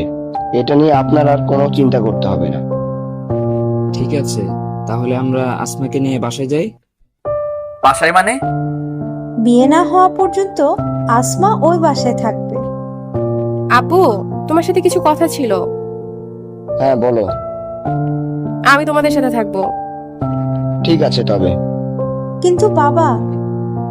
কোনো কিন্তু না, আমি যেটা বলেছি সেটাই হবে। তারপর আর কোনো কথা না বলে আসমাকে বাসায় নিয়ে আসলাম। রাতে সবাই বসে আছি আর আসমা বিছানা ঠিক করছে। হয়ে গেছে, এখন আসো ঘুমাই। তাহলে তুমি যাও। আমি যাব কেন? কারণ আমাদের এখনো বিয়ে হয়নি। কাঁধে হাত দিয়ে বললাম। তাতে কি হয়নি? হবে না বাবু, সবাই খারাপ ভাববে। কিন্তু। কোনো কিন্তু না, যাও এখন। আসমার কিছু না বলে একটা চুমু দিয়ে চলে গেল। এভাবে আরো কিছুদিন চলে গেল। বিকেলবেলা ছাদে আমি আর জ্যোতি বসে আছি। এখন আসমা নেই, কারণ সকালে আসমা বাসায় চলে গেছে। কিছুদিন পর বিয়ে, এজন্য দেখতে দেখতে বিয়ের দিনটা চলে এলো। বাসা ভর্তি মেহমান। তবে একটু মন খারাপ লাগছে, তানহা আর শাবনাম আসেনি। সে যাই হোক, বিয়েটা অনেক ধুমধাম করে হয়ে গেল। বন্ধুদের থেকে বিদায় নিয়ে বাসর ঘরে চলে আসলাম। রুমে আসতে দেখলাম আসমা বিছানার উপর বসে আছে, সাথে ইয়া পরে ঘোমটা। আসমার দিকে এগিয়ে যেতে আসমা উঠে এসে আমাকে সালাম করলো। বন্ধুরা বলছিল, বউ সালাম করলে বলবি তোমার স্থান পায়ে নয়, তোমার স্থান আমার বুকে। কিন্তু এটা অনেক কমন ডায়লগ, তাই নতুন কিছু বললাম। বেঁচে থাকো বৎস, স্বামী সংসার নিয়ে অনেক খুশি হও, এটাই দোয়া করি। আসমা সালাম করার পর আমার কলার ধরে বলল, এই, তুমি এখানেও মজা করবে? তাছাড়া কি করব? আসমা কিছু না বলে আমার কলার ধরে বিছানার উপর ফেলে দিয়ে রুমের লাইটটা বন্ধ করে দিল। লাইট বন্ধের জন্য কিছু দেখতে পাচ্ছিলাম না, তাই তখন কি হয়েছিল আমি সঠিক জানি না। আপনারা জানলে কমেন্ট বক্সে বলে দিয়েন। গল্পটি ভালো লাগলে লাইক, কমেন্ট এন্ড শেয়ার করতে ভুলবেন না। আর আরো এমন রোমান্টিক গল্প পেতে আমাদের চ্যানেলটি সাবস্ক্রাইব করে আমাদের সাথেই থাকুন।